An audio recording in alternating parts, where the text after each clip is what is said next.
Hello guys, एक बार फिर से वेलकम टू आप सभी का हमारे इस यूट्यूब परिवार में हार्दिक स्वागत है। आज आप पढ़ते से यहाँ प्रत्यय। क्या पढ़ते से यहाँ प्रत्यय।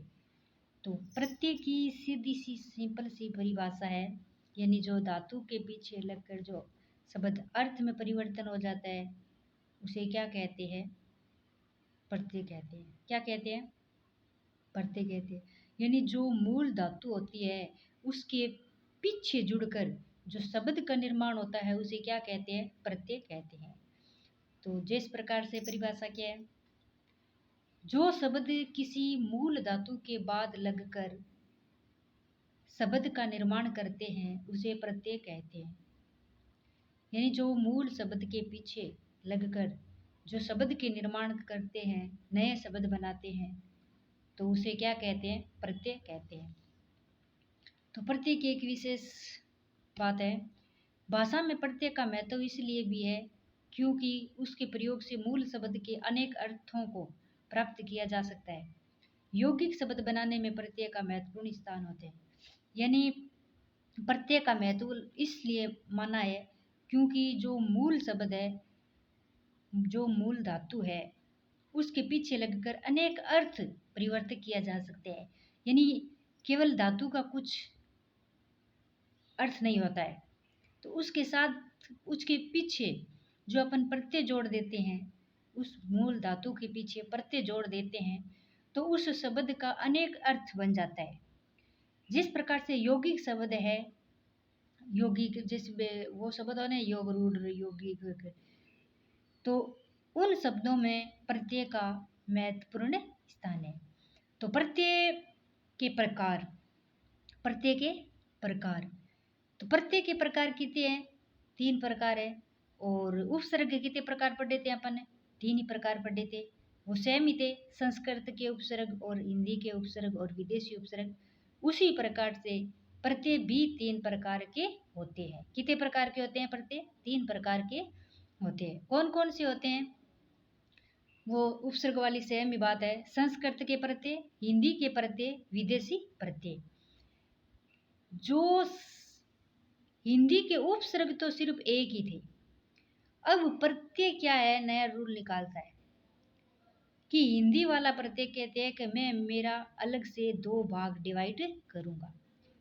तो हिंदी वाले प्रत्यय भी 2 प्रकार के होते हैं। कितने प्रकार के होते हैं? 2 प्रकार के होते हैं।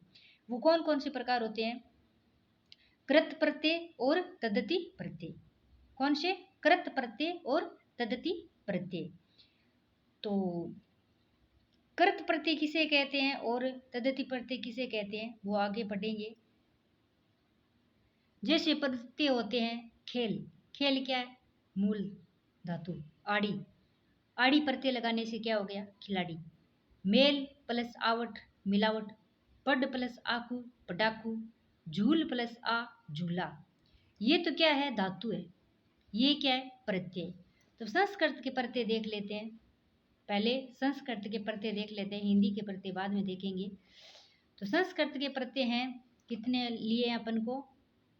संस्कृत के प्रत्यय 10 प्रत्यय लिए। 10 प्रत्यय हैं जो ये शब्द के पीछे लगाकर जो आप शब्द बना से उसका अर्थ किस प्रकार से होते हैं। तो इत प्रत्यय देख लेते हैं पहले बहुत। इत प्रत्यय लगाकर अपन शब्द बनाते हैं, उदाहरण बनाते हैं। हर्षित, गर्वित, लज्जित। तो इसमें इत प्रत्यय हर्ष प्लस इत, गर्व प्लस इत, लजा प्लस इत लज्जित। तो इक प्रत्यय मानसिक, मान प्लस सिक, इक प्रत्यय मानस प्लस इक। धार्मिक प्लस इक, मार्मिक मार्म प्लस इक। ये प्रत्यय भारतीय, भारत मूल शब्द ये प्रत्यय। मानवे मानव प्लस ये। ए आग्नेय आग प्लस ए। पाथ्य पाथ प्लस ए। राधे राधा प्लस ए। टम अधिकतम महानतम ये प्रत्यय। ओके। और वान वान प्रत्यय जैसे धन प्लस वान, बल प्लस वान, गुण प्लस वान। मान प्रत्यय, श्रीमान, श्री प्लस मान, शक्ति प्लस मान, बुद्धि प्लस मान, इस प्रकार से होते हैं। तव प्रत्यय, गुरुतव ये तवरा, लघुतव ये तवरा, ममतव इस प्रकार से होते हैं। शाली प्रत्यय, शाली से गौरवशाली ये रा, प्रभावशाली ये रा, शक्तिशाली ये रा। तर प्रत्यय, तर में देख लेते हैं श्रेष्ठ मूल शब्द और तर प्रत्यय, उच्च मूल शब्द तर प्रत्यय, निम्न मूल शब्द तर प्रत्यय। तो इस प्रकार से आप संस्कृत के प्रत्यय पढ़ लिए। कल हिंदी के उपसर्ग पढ़ेंगे। तब तक के लिए नमस्कार। एक बार फिर से आप सभी का हार्दिक स्वागत है। जय भारत, जय जय राजस्थान।